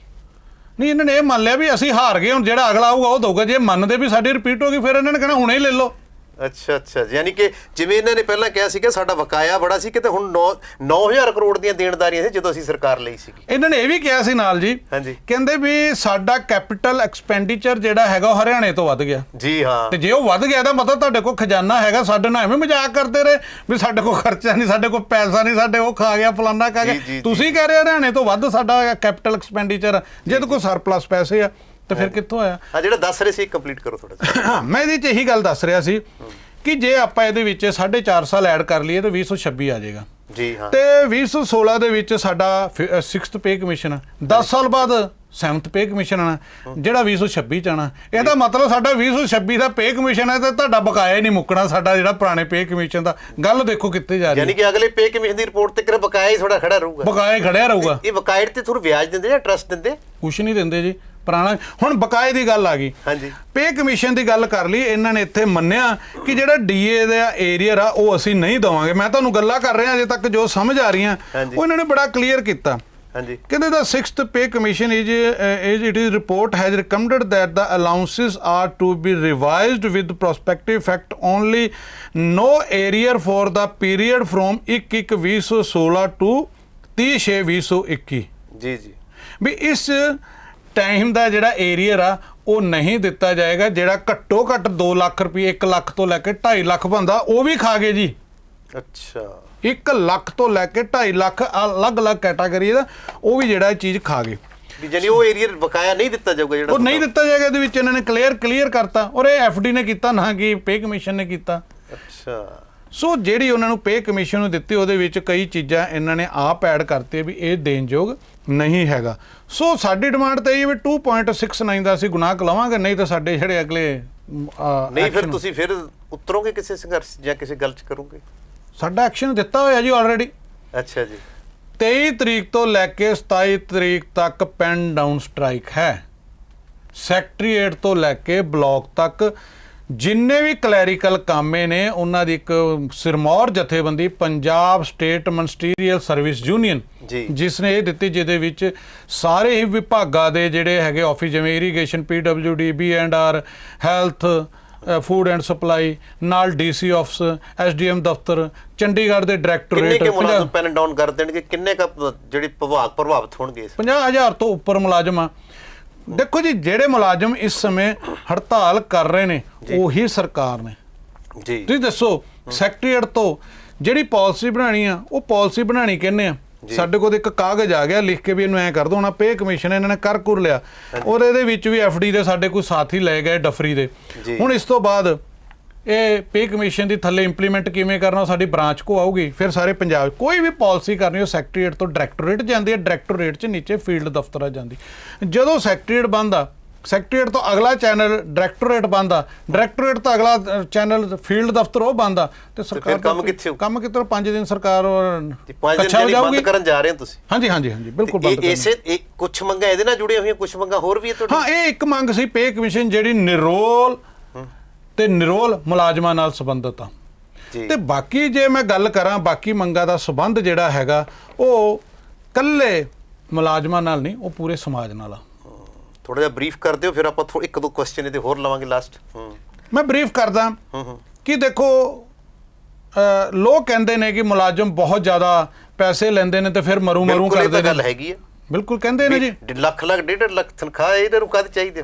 ਹੁਣ ਕਿਉਂ ਰੈਲੀ ਆ? ਹਾਂਜੀ ਹਾਂ ਰੈਲੀਆਂ ਕਾਹਦੇ ਵਾਸਤੇ? ਇੱਕ ਗੱਲ ਮੈਂ ਦੱਸ ਦੇਣੀ ਚਾਹੁੰਦਾ ਉਹ ਦਰਸ਼ਕਾਂ ਨੂੰ ਜਿਹੜੇ ਗੱਲ ਕੁਐਸਚਨ ਕਰਦੇ ਨੇ ਕਿ ਹੱਕ ਚਾਹੇ ਅਮੀਰ ਦਾ ਹੋਵੇ ਚਾਹੇ ਗਰੀਬ ਦਾ ਹੋਵੇ, ਚਾਹੇ ਜਰਨਲ ਦਾ ਹੋਵੇ ਚਾਹੇ SC ਦਾ ਹੋਵੇ, ਉਹਨੇ ਹੱਕ ਆਪਣਾ ਲੈਣਾ। ਜੇ ਸਾਨੂੰ ਅੱਜ ਤਨਖਾਹ ਮਿਲ ਰਹੀ ਆ ਤੇ ਸਾਡੇ ਨਾਲ ਜੋ ਕਮਿਟਮੈਂਟ ਹੋਈ ਆ, ਜੇ ਉਹਦੇ ਉੱਤੇ ਡਾਕਾ ਵੱਜੂ ਤੇ ਹੱਕਾਂ ਲਈ ਲੜਾਂਗੇ।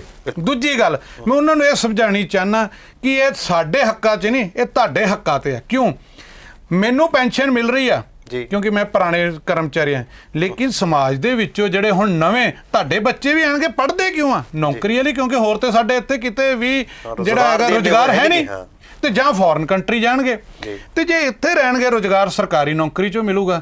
ਸਰਕਾਰੀ ਨੌਕਰੀ ਚਾਹੁੰਦੇ ਤਾਂ ਉਹਨਾਂ ਨੂੰ ਪਹਿਲੇ 3 ਸਾਲ DC ਰੇਟ ਜਾਂ ਬੇਸਿਕ ਤਨਖਾਹ 10,000 ਮਿਲੂਗੀ। ਇੱਕ ਪੋਸਟ ਗ੍ਰੈਜੂਏਟ MSc ਬੰਦੇ ਨੇ ਕੀਤੀ, MCA ਕੀਤੀ ਹੈ। ਕਦੋਂ ਤੋਂ ਜਾਰੀ ਹੈ ਜੀ ਇਹ? ਪਿਛਲੇ 2-3 ਸਾਲਾਂ ਤੋਂ 4 ਸਾਲਾਂ ਤੋਂ ਜਾਰੀ ਹੈ। ਇਸੇ ਸਰਕਾਰ ਤੋਂ? ਹਾਂਜੀ ਇਸੇ ਸਰਕਾਰ ਨੇ, ਕਾਂਗਰਸ ਸਰਕਾਰ ਨੇ ਆਂਦੀ ਇਹ ਕੰਮ ਸਾਨੂੰ ਗਿਫਟ ਦਿੱਤਾ ਸੀਗਾ ਕਿ 3 ਸਾਲ ਤੁਹਾਨੂੰ। ਤਾਂ ਹੁਣ ਉਹ ਜਿਹੜੇ ਬੱਚੇ ਆਣਗੇ ਉਹ ਸਮਾਜ 'ਚ ਕਿਸੇ ਦੇ ਭੈਣ ਭਰਾ ਹੋਣਗੇ, ਲੜਾਈ ਉਹਨਾਂ ਦੀ ਅਸੀਂ ਲੜ ਰਹੇ, ਸਾਨੂੰ ਉਹਦੇ ਨਾਲ ਕੋਈ ਨੁਕਸਾਨ ਨਹੀਂ ਹੋ ਰਿਹਾ। ਦੂਜੀ ਗੱਲ ਜਦੋਂ ਫਿਰ ਉਹ ਥੋੜਾ ਜਿਹਾ ਰੁਕਣਾ ਚਾਹਾਂਗਾ, ਜਿਵੇਂ ਜਿੰਨੇ ਪੈਸੇ ਦੀ ਤੁਸੀਂ ਗੱਲ ਕੀਤੀ ਹੈ ਇੰਨੇ ਪੈਸੇ ਤਾਂ ਫਿਰ ਨਿੱਜੀ ਤੇ ਯਾਨੀ ਪ੍ਰਾਈਵੇਟ ਅਦਾਰਿਆਂ ਤੇ ਸਰਕਾਰੀ ਅਦਾਰੇ 'ਚ ਕੀ ਫਰਕ ਰਿਹਾ? ਫਿਰ ਇਹ ਤਾਂ ਨਿੱਜੀ ਅਦਾਰਿਆਂ ਤੋਂ ਵੀ ਘੱਟ ਦੇ ਰਹੇ ਜੀ, 10,000 ਰੁਪਇਆ। ਪਰ ਉਹਨਾਂ ਵਿਚਾਰਿਆਂ ਨੂੰ ਇਹ ਲਾਲਚ ਹੁੰਦਾ ਵੀ ਚਲੋ 3 ਸਾਲ ਅਸੀਂ ਕਰਾਂਗੇ ਫਿਰ ਵਧੂਗੀ, ਪਰ ਉਹ 3 ਸਾਲ ਉਹਨਾਂ ਦੇ ਨਜਾਇਜ਼ ਫਾਇਦਾ ਉਠਾ ਕੇ ਉਹਨਾਂ ਦਾ ਸ਼ੋਸ਼ਣ ਕੀਤਾ ਜਾ ਰਿਹਾ। ਹਾਂ ਉਹਦੀ ਰਿਪੋਰਟ ਤੋਂ ਬਾਅਦ ਉਹ ਤਾਂ ਪੱਕੇ ਹੋਣਾ ਹੁੰਦਾ ਉਦੋਂ ਬਾਅਦ। ਹਾਂ 3 ਸਾਲ ਜਿਹੜੀ ਪ੍ਰੋਬੇਸ਼ਨ ਤੋਂ ਬਾਅਦ। ਹਾਂਜੀ। ਫਿਰ ਉਸ ਤੋਂ ਬਾਅਦ ਉਹ ਮੁਲਾਜ਼ਮ ਜਿਹੜਾ ਆਊਗਾ ਉਹਨੂੰ ਸਾਡਾ ਪੇ ਕਮਿਸ਼ਨ ਪੰਜਾਬ ਦਾ ਜਿਹੜਾ ਵੱਧ ਹੋਊਗਾ ਉਹ ਨਹੀਂ ਮਿਲਣਾ, ਉਹਨੂੰ ਸੈਂਟਰ ਦਾ ਘੱਟ ਪੇ ਕਮਿਸ਼ਨ ਮਿਲਣਾ। ਉਹ ਕਿਹਨੂੰ ਮਿਲਣਾ?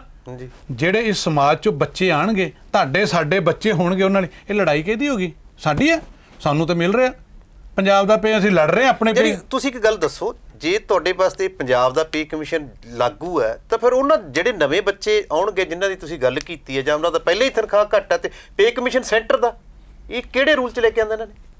ਇੱਕ ਕੈਟਾਗਰੀ ਵੰਡ ਰਹੇ, ਉਹੀ ਕਿਹਾ ਵੀ ਰਾਜ ਕਰਨ ਲਈ ਜਿਹੜੀ ਵੱਖਰੇਵੇਂ ਕਰ ਰਹੇ ਆ, ਤਾਂ ਹੀ ਉਹ 2020 ਤੋਂ ਬਾਅਦ ਜਿਹੜੇ ਆਣਗੇ ਉਹਨਾਂ ਨੂੰ ਇਹ ਦਿੱਤਾ ਜਾਊਗਾ, ਪਹਿਲੇ ਨੂੰ ਇਹ ਦਿੱਤਾ ਜਾਊਗਾ, 2016 ਵਾਲਿਆਂ ਨੂੰ ਪਹਿਲਾਂ ਇਹ ਦਿੱਤਾ ਜਾਏਗਾ। ਫਿਰ ਇੱਕ ਕਮਾਲ ਦੀ ਗੱਲ ਸੁਣੋ ਜੀ, ਕਿ ਉਹ ਬੰਦੇ ਜਿਹੜੇ ਨਵੇਂ ਆਣਗੇ ਸਮਾਜ ਦੇ ਵਿੱਚੋਂ ਜੀ, ਉਹਨਾਂ ਨੂੰ ਨਿਊ ਪੈਨਸ਼ਨ ਸਕੀਮ ਦਿੱਤੀ ਜਾਏਗੀ। ਜਿਹੜੀ ਹੁਣ ਰਿਟਾਇਰ ਹੋਏ ਉਹਨਾਂ ਨੂੰ ਪੈਨਸ਼ਨ ਪਤਾ ਕਿੰਨੀ ਮਿਲਦੀ? 700 ਤੋਂ ਲੈ ਕੇ 2000।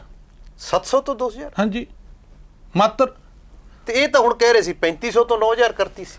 ਪਤਾ ਨਹੀਂ ਇਹ ਕੀ ਦੇਣਗੇ। ਉਹਦੀ ਜਿਹੜੀ ਕੈਲਕੂਲੇਸ਼ਨ ਆ ਉਹਦੇ ਨਾਲ ਇਹ ਪਤਾ ਨਹੀਂ ਕਿਹੜੀ, ਮੈਨੂੰ ਆਪ ਨਹੀਂ ਸਮਝ ਆ ਰਿਹਾ। ਜੇ ਆਊਗਾ ਅੱਗੇ ਮੈਂ ਤੁਹਾਨੂੰ ਦੱਸ ਆਉਣੇ ਕਾਗਜ਼ਾਤ ਆਉਣੇ। ਉਹਨਾਂ ਨੂੰ 700 ਤੋਂ 900 ਰੁਪਈਆ 2000 ਰੁਪਈਏ ਤੱਕ ਪੈਨਸ਼ਨ ਮਿਲ ਰਹੀ। ਉਹ ਕਿਹਨੂੰ ਮਿਲਣੀ ਆ? ਜਿਹੜੇ ਨਵੇਂ ਆਣਗੇ। ਤੇ ਅਸੀਂ ਉਹਨਾਂ ਨੂੰ ਕਹਿ ਰਹੇ ਨਹੀਂ, ਸਾਡੇ ਵਾਲੀ ਪੁਰਾਣੀ ਪੈਨਸ਼ਨ ਦਿਓ, ਸਾਡੇ ਵਾਲਾ ਪੇ ਸਕੇਲ ਦਿਓ, ਪੂਰੀ ਤਨਖਾਹ ਦਿਓ, 2 ਸਾਲ ਦਾ ਪ੍ਰੋਬੇਸ਼ਨ ਦਿਓ, ਪ੍ਰੋਬੇਸ਼ਨ ਦੇ ਦੌਰਾਨ ਪੂਰੀ ਤਨਖਾਹ ਦਿਓ, ਤਾਂ 2 ਸਾਲ ਨੂੰ ਵਿੱਚ ਜਿਹੜਾ ਹੋਊਗਾ ਉਹਨੂੰ ਗਿਣੋ ਤੇ ਉਹਨਾਂ ਨੂੰ ACP ਸਕੀਮ ਦਿਓ। ਕਿਹਦੇ ਲਈ ਲੜ ਰਹੇ ਆ? ਨਵੇਂ ਲਈ ਲੜ ਰਹੇ, ਆਪਣੀ ਆਉਣ ਵਾਲੀ ਜਨਰੇਸ਼ਨ, ਆਪਣੀ ਔਲਾਦ ਲਈ ਲੜ ਰਹੇ ਆ, ਨਾ ਕਿ ਆਪਣੇ ਲਈ ਲੜ ਰਹੇ ਆ। ਯਾਨੀ ਕਿ ਤੁਹਾਡੀ ਗੱਲਬਾਤ ਇੱਕ ਤਸਦੀਕ ਕਰਦੀ ਹੈ ਕਿ ਜਿਹੜੀ ਸਰਕਾਰ ਦੀਆਂ ਨੀਤੀਆਂ ਨੇ, ਜਿਹੜੇ ਆਉਣ ਵਾਲੇ ਜਿਹਨੂੰ ਆਪਾਂ ਦੇਸ਼ ਦਾ ਭਵਿੱਖ ਕਹਿੰਦੇ ਆ, ਜਾਂ ਜਿਹਦੇ ਵਾਸਤੇ ਆਪਾਂ ਲੱਗੇ ਹੋਏ ਆ, ਮੈਂ, ਤੁਸੀਂ ਜਾਂ ਹੋਰ ਜਿਹੜੇ ਆਪਣੇ ਦੇਸ਼ ਦੇ ਲੋਕ ਲੱਗੇ ਹੋਏ ਨੇ ਆਪਦੇ ਬੱਚਿਆਂ ਵਾਸਤੇ, ਉਹਨਾਂ ਵਾਸਤੇ ਭਵਿੱਖ ਐਸਾ ਹੈ। ਉਹਨਾਂ ਨੂੰ ਸਰਕਾਰੀ ਨੌਕਰੀ ਤੋਂ ਡਿਮੋਰਲਾਈਜ਼ ਕਰਕੇ ਉਹਨਾਂ ਨੂੰ ਕਹਿ ਰਹੇ ਆ ਵੀ ਤੁਸੀਂ ਵੀਜ਼ੇ ਲੈ ਕੇ ਫੋਰਨ ਕੰਟਰੀ ਜਾਓ, ਪੜ੍ਹਾਓ ਅਸੀਂ, ਤੇ ਉਹਨਾਂ ਦਾ ਫਾਇਦਾ ਫੋਰਨ ਕੰਟਰੀ ਲੈਣ। ਤੇ ਵੈਸੇ ਐਤਕੀ ਕੈਪਟਨ ਸਰਕਾਰ ਨੇ 17 ਲੱਖ ਨੌਕਰੀਆਂ ਦਾ ਦਾਅਵਾ ਕੀਤਾ ਤੇ ਪੜ੍ਹੋ ਪੰਜਾਬ ਤੇ ਘਰ ਘਰ ਰੁਜ਼ਗਾਰ ਦੀ ਗੱਲ ਕੀਤੀ ਜਾਂਦੀ ਹੈ, ਤੇ ਹੋਰ ਵੀ ਵਾਅਦੇ ਕੀਤੇ ਜਾਣਗੇ। ਤੇ ਫਿਰ ਇਹ ਜਿਹੜੇ ਵਾਅਦੇ ਆ ਫਿਰ ਤਾਂ ਇਹ ਯਾਨੀ ਕਿ ਨਿੱਜੀ ਕੰਪਨੀ ਵਾਲੇ ਹੋ ਗਏ। ਮੈਂ ਬੜੇ ਹਾਸੇ ਵਾਲੀ ਗੱਲ ਕਰਦਾ ਕਿ ਸਾਡੇ DC ਦਫ਼ਤਰ ਵਾਲਿਆਂ ਨੇ ਪਿੱਛੇ ਜੇ ਹੜਤਾਲ ਕੀਤੀ, ਇਹਨਾਂ ਵਿਚਾਰਿਆਂ ਨੇ ਉਹਨਾਂ ਨੂੰ ਪੁੱਛਿਆ ਨਹੀਂ। ਉਹਨਾਂ ਨੇ ਪੋਸਟਰ ਲਾਏ ਹੋਏ ਸੀਗੇ ਜੀ ਵੀ ਸਰਕਾਰ ਕਹਿ ਰਹੀ ਹੈ ਵੀ ਘਰ ਘਰ ਰੁਜ਼ਗਾਰ, ਅਸੀਂ ਤੁਹਾਨੂੰ ਕਹਿੰਦੇ ਵੀ 50 ਘਰ ਲੈਫਟ ਤੇ 49 ਘਰ ਰਾਈਟ। ਜੀ, ਤੁਸੀਂ ਉੱਥੇ ਦੇਖੋ, ਇੱਕ ਘਰ ਤੁਹਾਡਾ ਹੋ ਗਿਆ 100 ਪੂਰੇ, ਵੀ ਕਿਸੇ ਨੂੰ ਰੁਜ਼ਗਾਰ ਮਿਲਿਆ? ਘਰ ਘਰ ਰੁਜ਼ਗਾਰ, ਸਾਰੇ ਆਪਣੇ ਆਪਣੇ ਨੇੜੇ ਮਾਰੋ, ਤੁਸੀਂ ਦੇਖੋ ਜੀ। ਉਹ ਰੁਜ਼ਗਾਰ ਦੀ ਗੱਲ ਕਰੀਏ ਤਾਂ ਹੁਣ ਕੱਲ ਦੀ ਕੈਬਨਿਟ ਦੀ ਮੀਟਿੰਗ 'ਚ MLA ਦੇ ਬੱਚਿਆਂ ਦਾ ਰੁਜ਼ਗਾਰ ਹੋ ਗਿਆ। ਦੇਖੋ ਹੁਣ ਦੇਖੋ, ਅਸੀਂ ਇਹ ਲੋਕਾਂ ਨੂੰ ਚੁਣਿਆ ਆਪਣੇ ਲਈ ਕਿ ਇਹ ਸਾਡਾ ਭਲਾ ਕਰਨਗੇ ਜੀ, ਪਰ ਉਹਨਾਂ ਲੋਕਾਂ ਨੇ ਕੀ ਕੀਤਾ? ਉਹ ਜਿਹੜੀ ਤਾਕਤ ਅਸੀਂ ਉਹਨਾਂ ਨੂੰ ਬਖਸ਼ਿਸ਼ ਕੀਤੀ ਹੈ, ਦਿੱਤੀ ਨਹੀਂ। ਜੋ ਤਾਕਤ ਉਹਨਾਂ ਨੂੰ ਬਖਸ਼ੀ, ਉਹ ਤਾਕਤ ਦਾ ਨਜਾਇਜ਼ ਫਾਇਦਾ ਲੈ ਕੇ ਉਹ ਆਪਣੇ ਨਿੱਜੀ ਸਵਾਰਥਾਂ ਦੀ ਪੂਰਤੀ ਕਰ ਰਹੀ। ਕਿ ਉਹ ਭੁੱਖੇ ਨੰਗੇ? ਮੈਨੂੰ ਪੁੱਛਿਓ, ਫਤਿਹ ਜੰਗ ਸਿੰਘ ਬਾਜਵਾ ਦੀ ਮੈਨੂੰ ਲੱਗਦਾ 9 ਸੈਕਟਰ ਕੋਠੀ ਆ, ਕਾਰਨਰ ਦੇ ਉੱਤੇ 2-2.5 ਕਨਾਲ ਦੀ ਕੋਠੀ ਹੋਣੀ ਆ। ਜਨਾਬ 3 ਕਰੋੜ ਦੀ ਗੱਡੀ ਤਾਂ ਉਹਦਾ ਮੁੰਡਾ ਜਾਂਦਾ ਜਿਹਨੇ ਰੁਜ਼ਗਾਰ ਮੰਗਿਆ, ਤੇ ਉਹ ਜਾ ਕੇ ਹੁਣ ਇੰਸਪੈਕਟਰ ਲੱਗੂਗਾ ਤਰਸ ਦੇ ਆਧਾਰ ਤੇ। ਔਰ ਕਦੋਂ ਦੇ ਤੇ ਸਾਡੇ ਕੰਪੈਸ਼ਨੇਟ ਗਰਾਊਂਡ ਤੇ ਜਿਹੜੇ ਬੱਚੇ ਆ ਰਹੇ ਆ, ਉਹ ਵਿਚਾਰੇ ਦਰ ਦੀਆਂ ਠੋਕਰਾਂ ਖਾ ਰਹੇ ਨੇ। ਸਾਡੇ ਬੱਚੇ ਬੋਰਡ ਦੇ ਉੱਤੇ ਚੜ ਕੇ, ਜਿਹੜੇ ਪੁਰਾਣੇ ਮੁਲਾਜ਼ਮ ਆ, ਉਹ ਤੇਲ ਲਈ ਫਿਰਦੇ ਨੇ। ਕੋਈ ਟੈਂਕੀਆਂ ਤੇ ਚੜਿਆ, ਉਹਦੀ ਚਮੜੀ ਜਿਹੜੀ ਉਹ ਸੜ ਗਈ ਆ, ਉਹ ਵਿਚਾਰਾ ਮਰਨ ਕਿਨਾਰੇ, ਉਹਨਾਂ ਨੂੰ ਕੋਈ ਬੁਲਾ ਨਹੀਂ ਰਿਹਾ। ਉਹਨਾਂ ਦੀ ਦੇਖੋ ਜੀ ਤਨਖਾਹ 1000 ਤੋਂ ਲੈ ਕੇ ਹੁਣ 6000 ਰੁਪਏ ਹੈ, ਜਿਨ੍ਹਾਂ ਦੀ ਤੁਸੀਂ ਗੱਲ ਕਰਦੇ ਹੋ, ਜਿਹੜੇ ਸਿੱਖਿਆ ਬੋਰਡ ਦੀ 7ਵੀਂ ਮੰਜ਼ਿਲ ਤੇ ਚੜੇ ਹੋਏ ਨੇ।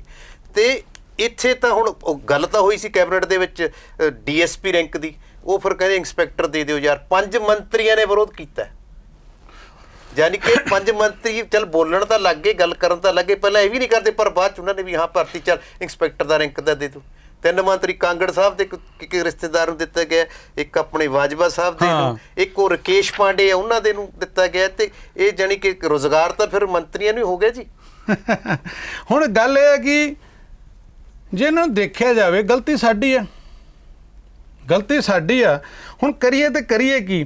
ਕਹਿੰਦੇ ਰਾਜੇ ਸੀ ਮੁਕੱਦਮ ਕੁੱਤੇ ਜਾਏ ਜਗਾਵਣ ਬੈਠੇ ਸੁੱਤੇ, ਚਾਕਰ ਨਾਹਦਾ ਪਾਈਦਾ ਘਾਓ ਰਤ ਪਿੱਤ ਕੁੱਤੇ ਚੱਟ ਜਾਓ। ਇਹ ਸਾਡੇ ਗੁਰੂ ਗ੍ਰੰਥ ਸਾਹਿਬ ਜੀ ਬਾਬੇ ਨਾਨਕ ਦੀ ਬਾਣੀ ਆ ਕਿ ਇਹ ਜਿਹੜੇ ਰਾਜੇ ਆ ਸ਼ੇਰ ਬਣ ਗਏ ਆ, ਜਿਹੜੇ ਉਹਨਾਂ ਦੇ ਵਜ਼ੀਰ ਹੈਗੇ ਆ ਉਹ ਕੁੱਤੇ ਬਣ ਗਏ ਆ। ਮੈਂ ਨਹੀਂ ਕਹਿ ਰਿਹਾ, ਮੈਂ ਕਿਸੇ ਨੂੰ ਮਾਫੀ ਮੰਗਦਾ, ਮੈਂ ਨਹੀਂ ਕਿਸੇ ਨੂੰ ਕਹਿ ਰਿਹਾ ਵੀ ਕਿਸੇ ਨੂੰ ਗਾਲ ਕੱਢ ਰਿਹਾ। ਇਹ ਸਾਡੇ ਗੁਰੂ ਮਹਾਰਾਜ ਨੇ ਕਿਹਾ। ਇਹ ਉਹ ਹਾਲ ਆ ਗਿਆ ਕਿ ਉਹ ਲੋਕ ਸਾਡਾ ਖੂਨ ਪੀ ਰਹੇ ਨੇ, ਨੌਂਦਰਾ ਮਾਰ ਰਹੇ ਨੇ, ਪਰ ਅਸੀਂ ਜਾਗਦੇ ਹੀ ਨਹੀਂ ਹੈਗੇ। ਜਿੱਦਣ ਜਾਗਾਂਗੇ ਅਸੀਂ ਕਹਿੰਦੇ ਆ ਰਾਜਨੀਤੀ ਸਾਡਾ ਕੰਮ ਨਹੀਂ। ਮੈਂ ਹਰ ਆਪਣੀ ਸਪੀਚ ਕਹਿੰਦਾ, ਭਾਈ ਰਾਜਨੀਤੀ ਕਰੋ, ਰਾਜਨੀਤੀਕਾਰ ਬਣੋ। ਜਿਹੜੀ ਸ਼ਕਤੀ ਇਹਨਾਂ ਨੂੰ ਦਿੱਤੀ ਹੈ ਉਹ ਸ਼ਕਤੀ ਆਪ ਲਓ। ਜਿੰਨੀ ਦੇਰ ਤੱਕ ਆ ਕੰਮ ਨਹੀਂ ਕਰਦੇ, ਆਪਾਂ ਆਪਣਾ ਕੰਮ ਨਹੀਂ ਕਰਦੇ, ਆਪਣ ਹੱਥੀ ਆਪਣਾ ਆਪੇ ਹੀ ਕਾਜ ਸਵਾਰੀ ਹੈ। ਵੀ ਗੁਰੂ ਨਾਨਕ ਦੇਵ ਜੀ ਨੇ ਕਿਹਾ, ਅਸੀਂ ਘਰ ਤੱਕ ਸੀਮਤ ਹੋ ਗਏ। ਅਸੀਂ ਚੋਰਾਂ ਠੱਗਾਂ ਨੂੰ ਤਾਕਤ ਦੇਤੀ ਵੀ ਜਾਓ ਤੁਸੀਂ ਜੋ ਮਰਜ਼ੀ ਕਰੋ, ਉਹ ਕਰ ਰਹੇ ਉਹ ਕਰੀ ਜਾਂਦੇ, ਆਪਾਂ ਭੁਗਤੀ ਜਾਵਾਂਗੇ। ਜਿੱਦਣ ਸਾਨੂੰ ਸਮਝ ਆ ਗਈ ਕਿ ਉਹਨਾਂ ਦੇ ਦੋ ਦਿਮਾਗ ਨਹੀਂ, ਉਹਨਾਂ ਦਾ ਇੱਕ ਦਿਮਾਗ ਹੈ। ਜੋ ਅੰਗ ਉਹਨਾਂ ਕੋਲ, ਅੰਗ ਸਾਡੇ ਕੋਲ ਆ। ਜੋ ਕੰਮ ਉਹ ਕਰ ਸਕਦੇ, ਉਹ ਕੰਮ ਅਸੀਂ ਕਰ ਸਕਦੇ ਹਾਂ। ਉਦੋਂ ਸਮਾਜ ਬਦਲੇਗਾ। ਚਲੋ, ਤੁਹਾਡੇ ਘਰ ਦੇ ਕਹਿਣ ਦਾ ਮਤਲਬ ਕਿ ਜਿਹੜੀ ਆਮ ਜਨਤਾ ਨੂੰ ਚੋਣਾਂ ਦੇ ਦਿਨ ਨੇੜੇ ਹੈ, ਹੁਣ ਆਪਦੇ ਵੋਟ ਦਾ ਅਧਿਕਾਰ ਬੜੇ ਸੋਚ ਸਮਝ ਕੇ ਕਰਨਾ ਚਾਹੀਦਾ ਕਿ ਜਿਹੜੇ ਤੁਸੀਂ ਲੋਕ ਚੁਣੋ ਉਹ ਤੁਹਾਡੇ ਲਈ ਹੋਣ ਤੇ ਤੁਹਾਡੇ ਵਾਸਤੇ ਹੋਣ, ਤੁਹਾਡੇ ਦੁਆਰਾ ਹੋਣ। ਇੱਕ ਤਾਂ ਇਹ ਗੱਲ ਕਿ ਹੁਣ ਪੇ ਕਮਿਸ਼ਨ ਦੇ ਆਪਾਂ ਲਾਸਟ ਕੁਐਸਚਨ ਤੇ ਆਈਏ, ਇਹ ਤੁਹਾਡੀ ਗੱਲਾਂ ਤੋਂ ਇਹ ਤਸਦੀਕ ਕਰਦੀਆਂ ਨੇ ਕਿ ਅੰਕੜੇ ਦੀ ਗੇਮ ਹੈ, ਸਿਰਫ ਅਸਲੀਅਤ ਕੁਝ ਹੋਰ ਹੈ? ਬਿਲਕੁਲ ਜੀ, ਜੋ ਉੱਥੇ ਦਿਖਾਇਆ ਗਿਆ, ਵੱਡੇ ਕਲੇਮ ਕੀਤਾ ਗਿਆ। ਦੇਖੋ, ਮੈਂ ਤੁਹਾਨੂੰ ਇੱਕ ਬੜੀ ਚੰਗੀ ਗੱਲ ਦੱਸਦਾ ਕਿ ਜੇ 6 ਲੱਖ ਮੁਲਾਜ਼ਮ, 2 ਲੱਖ ਜੋ ਉਹਨਾਂ ਨੇ 2,84,000 ਮੁਲਾਜ਼ਮ, 2,84,000 ਮੁਲਾਜ਼ਮ, ਹਾਂ, ਜੇ 2,84,000 ਮੁਲਾਜ਼ਮ ਨੂੰ ਤਨਖਾਹ ਦੇਣੀ ਆ, ਉਹਦਾ ਕੋਈ ਆંકੜਾ ਤੇ ਆਊਗਾ ਕਿ ਨਹੀਂ ਆਊਗਾ? ਜੀ ਆਊਗਾ ਨਾ। ਜੇ ਤੁਸੀਂ ਪੇ ਕਮਿਸ਼ਨ ਦੀ ਰਿਪੋਰਟ ਕਹਿ ਰਹੇ ਵੀ ਅਸੀਂ ਆਹ ਦੇਣਾ, ਚਾਹੇ ਤੁਸੀਂ 2.25 ਨਾ ਦਿਓ, ਚਾਹੇ ਤੁਸੀਂ 2 ਜਿਹੜੀ ਹੈਗੀ ਆ 59 ਨਾ ਦਿਓ, ਉਹਦਾ ਜੋ ਵੀ ਆંકੜਾ, ਉਹ ਆંકੜਾ ਤੇ ਦੇਣਾ। ਉਹ ਆંકੜਾ ਨੋ ਡਾਊਟ ਕਰੋੜਾਂ 'ਚ ਹੋਊਗਾ ਜੀ। ਤੇ ਜੇ ਤੁਸੀਂ ਉਹਨੂੰ ਪ੍ਰੋਜੈਕਟ ਕਰੋਗੇ ਤਾਂ ਉਹ 'ਚ ਵੱਡੀ ਗੱਲ ਕੀ ਹੈ? ਪ੍ਰੋਜੈਕਟ ਇਹ ਕਰੋ ਕਿ ਇਸ ਸਮੇਂ ਅਸੀਂ ਮੁਲਾਜ਼ਮਾਂ ਨੂੰ ਇੰਨੇ 1000 ਕਰੋੜ ਦੇ ਰਹੇ ਹਾਂ ਤੇ ਇਹ ਜਿਹੜੇ ਹੁਣ ਇੰਨੇ 1000 ਕਰੋੜ ਦੇਵਾਂਗੇ, ਉਹਦੇ ਵਿੱਚ ਡਿਫਰੈਂਸ ਕੱਢੋ। ਉਹਦੇ ਵਿੱਚ ਮੈਂ ਦੇਖੂੰਗਾ, ਮੈਨੂੰ ਕੱਲ ਕਿਸੇ ਪੱਤਰਕਾਰ ਨੇ ਸਵਾਲ ਕੀਤਾ, ਮੈਂ ਕਿਹਾ ਉਹਨਾਂ ਨੇ ਕਹਿਤਾ ਇੰਨੇ 1000 ਕਰੋੜ ਦਾ ਖਰਚ ਆਊਗਾ। ਮੈਂ ਲੱਭਦਾ ਪਿਆ ਵੀ ਇੰਨੇ 1000 ਕਰੋੜ 'ਚ ਮੈਨੂੰ ਕੀ ਮਿਲੂਗਾ, ਮੇਰਾ ਭੋਰਾ ਕਿੱਥੇ ਪਿਆ? ਤੇ ਜਦੋਂ ਮੈਂ ਕੈਲਕੂਲੇਸ਼ਨ ਕੀਤੀ, ਮੈਂ ਕਿਹਾ ਮੇਰਾ ਤਾਂ ਕਿਤੇ ਲੱਭਿਆ ਹੀ ਨਹੀਂਗਾ। ਹੁਣ ਮੈਨੂੰ ਕੀ ਮਿਲੂਗਾ, ਸਵਾਲ ਇਹਦੇ ਤੇ ਪੈਦਾ ਹੁੰਦਾ। ਉਹ ਆંકੜਿਆਂ ਦੇ ਉੱਤੇ ਜਿਹੜੀ ਆ, ਉਹਦੇ ਤੇ ਕੋਈ ਸਵਾਲ ਨਹੀਂ ਹੈਗਾ। ਯਾਨੀ ਆંકੜਿਆਂ ਦੀ ਗੇਮ ਹੈ ਸਾਰੀ ਜੀ। ਇਹ ਸਨ ਸ਼੍ਰੀ ਸੁਖਚੈਨ ਸਿੰਘ ਖਹਿਰਾ ਜੀ, ਜਿਨ੍ਹਾਂ ਨੇ ਬੜੀ ਤਫਸੀਲ ਨਾਲ ਇਹਨਾਂ ਅੰਕੜਿਆਂ ਦੀ ਖੇਡ ਨੂੰ ਦਰਸ਼ਕਾਂ ਦੇ ਸਾਹਮਣੇ ਰੱਖਿਆ।